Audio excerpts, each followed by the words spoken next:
ईद खुशियों का दिन या मायूसियों का दिन पे बात कर रहे थे, तो इसमें एक बड़ी वजह ये भी है कि हमने अपनी चादर से पाँव ज़्यादा फैलाने शुरू कर दिए। इस्लाम एक रास्ता देता है, जो आज हमें ईद का त्यौहार दे रहा है, वो हमें एक रास्ता भी देता है, वो है रास्ता म्याना रवी का।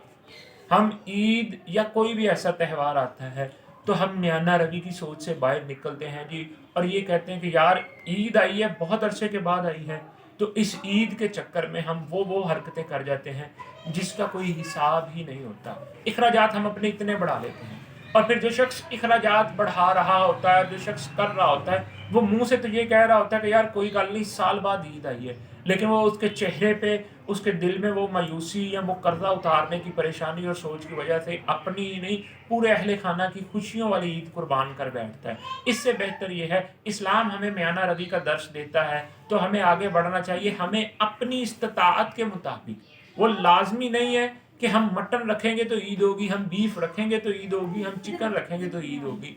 ईद उस सिलसिले का नाम है कि अगर आपके पास दाल भी है तो वो आप खुशी के साथ सेलिब्रेट करके खा रहे हैं, तो वो ईद है। हाँ, इसमें एक और चीज़ बात करता चलूँ, तो हमारे यहाँ ईद को एक और नया रंग दे दिया है कि ईद को हमने सिर्फ पकवान की हद तक मुख्तस कर लिया। 6 पकवान नहीं होंगे तो हमारे घर ईद नहीं होगी। हमारे घर बेटियां आएंगी तो उसके लिए ये कुछ होगा। हमारे घर बहन भाई आएंगे तो ये नो डाउट ये होना चाहिए। क्यों होना चाहिए? कि आपकी जितनी दस्तरखान की वुसअत होगी, अल्लाह रब्बुल इज़्ज़त आपको उतना अता करेंगे। ये एक नीयत है, ऐसा होना चाहिए। आप अपनी वुसअत, लेकिन उस वुसअत में शर्त ये है म्याना रवी हो और आपकी इस्ताअत के मुताबिक हो। इस्ताअत से बढ़कर करने की ज़रूरत नहीं है।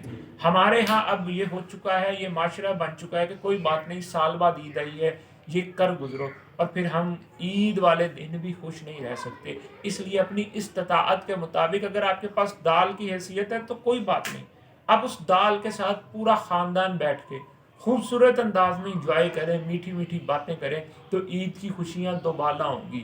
लेकिन जब आप इस पैसे की भागदौड़ में रहेंगे, और फिर मैं समझता हूँ कि फिर पैसे की भागदौड़ में एक बड़ी चीज़ जो है ना जी, ईद के अंदर हमारा ये ब्रांड सिस्टम हमें ले डूबा है। हम वो माशरा नहीं थे, लेकिन हम वो ब्रांड सिस्टम के चक्कर में डूब चुके हैं कि फ़लाँ की बेटी ने, फ़लाँ की बहन ने, फ़लाँ दोस्त ने, फ़लाँ दीदो कुर्बा ने उस ब्रांड का सूट पहनना है, तो मैं भी उससे यहाँ एक ऊपर पहनूं या उस जैसा पहनूं। और इसके चक्कर में अपनी ना इनकम देखते हैं, ना अपनी हैसियत देखते हैं, उससे जब बढ़ के करते हैं तो नो डाउट आप ब्रांड का सूट तो पहन लेते हैं, लेकिन जब उसके एहसास के अंदर आपके अखराजात का एहसास बढ़ता है तो फिर आप परेशानी का शिकार हो जाते हैं।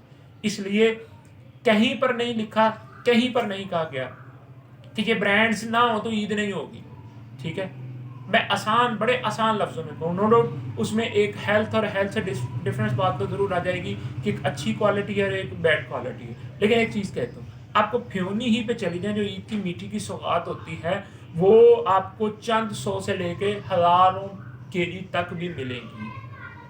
तो शर्त क्या है? आपने अपनी हैसियत देखते हुए उस किस्म के उस रंग को एंजॉय कर सकते हैं। लेकिन अगर आप कहें कि नहीं मैं तो बहुत बड़ा ब्रांड एंजॉय करूंगा, तो फिर आपके लिए मुश्किलात का सामना होगा। इसी तरह आप अपने कपड़े, जूते, हर चीज़ खरीदते हुए अगर अपनी इस्ताअत के मुताबिक बढ़ेंगे तो ये खुशी आपको खुशियों भरी होगी, ये ईद खुशियों भरी होगी। अगर आप नहीं करेंगे तो फिर मायूसियों के अलावा कुछ नहीं।